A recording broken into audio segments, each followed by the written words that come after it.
Jamie and I have taught together for the past 21 years, and I believe that people have soulmates, and certainly Jamie has Joe. Joe who? But I also think you may be lucky in life to have a teacher mate. And I would say that Jamie and I are teacher mates. Not only can we grade a paper exactly the same, we have the same teaching philosophy, and we can finish each other's sentences, happens all the time. But I feel like we are destined to work together. We're both from the Midwest. We were both dragged out here by our husbands, who happen to grow up in Maine. But there are many, many coincidences that make it seem destined that we were to be together. But there's one thing about Jamie that no one can match, and that's her dedication. There's a quote from a great president who also happens to be from Illinois, Abraham Lincoln, who says, "Whatever you are, be a good one." No doubt that's Jamie's motto as well. Her dedication is unmatched. She's the first one on the 8th grade floor and the last one to leave. At lunch, we would joke this year about that here it is, only a few weeks left, and she could certainly be slacking off and giving C effort. She didn't need to give A effort anymore. That wasn't Jamie. She only knows A effort. From her first day to her 3,675th, she could only give her best. That was my estimate. She was constantly looking for ways to improve her lessons, motivate her students, and help her students learn. Even in these last weeks, she was willing to implement new lessons, improve her assignments, all with the needs of her students in mind. Taking on things that none of the rest of us really wanted to try, but would be most helpful for us, she was doing it and helping us out. Even a broken ankle didn't stop Jamie. Joe was coming in at the beginning of the week, dropping off papers, picking up a new set, bringing them back on Friday. And one morning, this is truly fitting of her dedication, she sent me a message at 5:30 in the morning on Sunday, asking advice about an assignment. I replied only partly sarcastically that the bigger problem was that on Sunday morning at 5:30, she was thinking about school. But she was. She was always thinking about her students, always putting her students first. And I feel very fortunate to have worked with her for the past 21 years. And I was very lucky last year.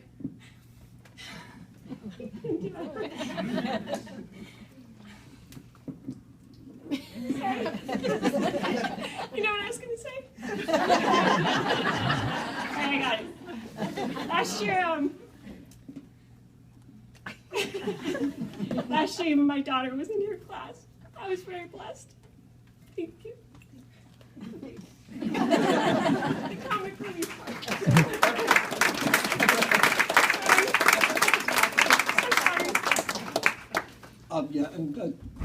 We've all been the benefit of Jamie's wisdom and passion for teaching all these years. She and I actually came to Cape Elizabeth the same year. So we always give ourselves a wink on those 5-year increments when the district is going to give out whatever it is they give out every 5 years. Is this our year? Could be.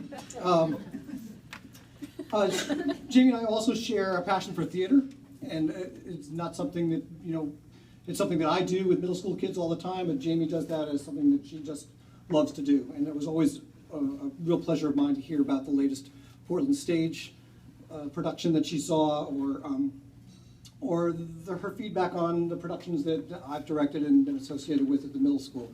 I think Jamie came to every single show that we've done there in the last 20 years or so, and I'm not sure I could say that about every teacher in the middle school.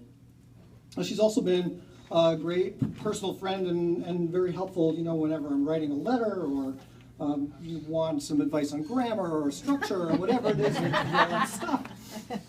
Always very willing to give me some honest feedback about things like that. But I am also a math and science teacher for the most part, and she's very clear that she wants nothing to do with help on math. I've benefited in other ways. At times, Jamie's value of the spoken word as well as the written word has always been prevalent in what she did, and staging of Our Town episodes, and always loving to go in after school and clean up the remains of a Mockingbird tea party. There was always some great leftovers from those. So in closing my remarks, I just want to thank you for all these wonderful years as an 8th grade teacher and as a colleague. Thanks, Jamie.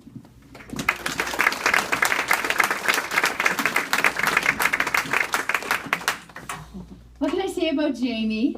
I first met her at a conference. We were roommates. I'm sure she was going, this should be something. And it was. We became fast friends.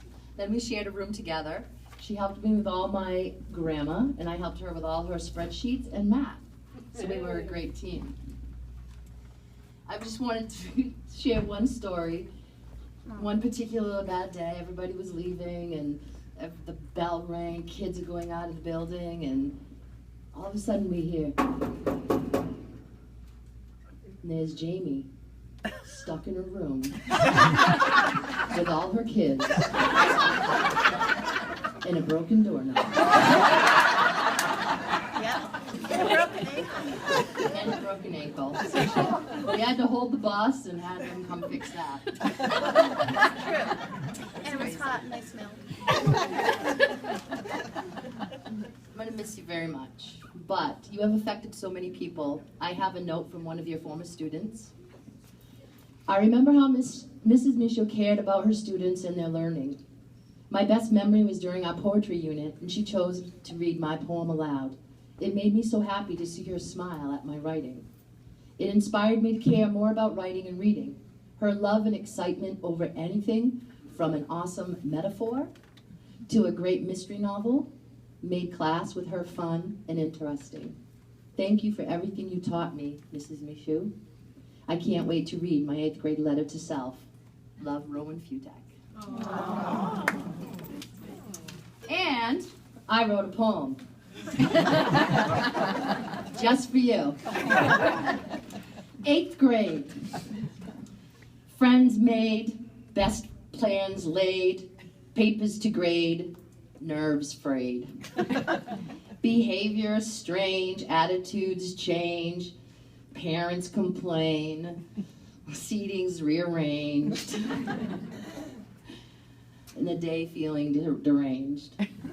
But teachers who care are always there, pulling their hair. I can't read my writing. Doing something. I was brilliant when I wrote it.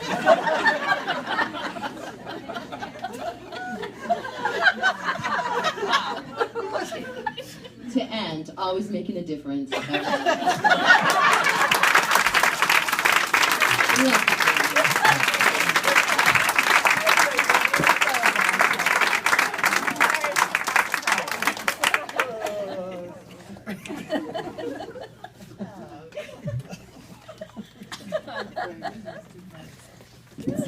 Pick them up later when she gets. Wait, I got it. I'll call you. 5 o'clock in the morning, I'll email you.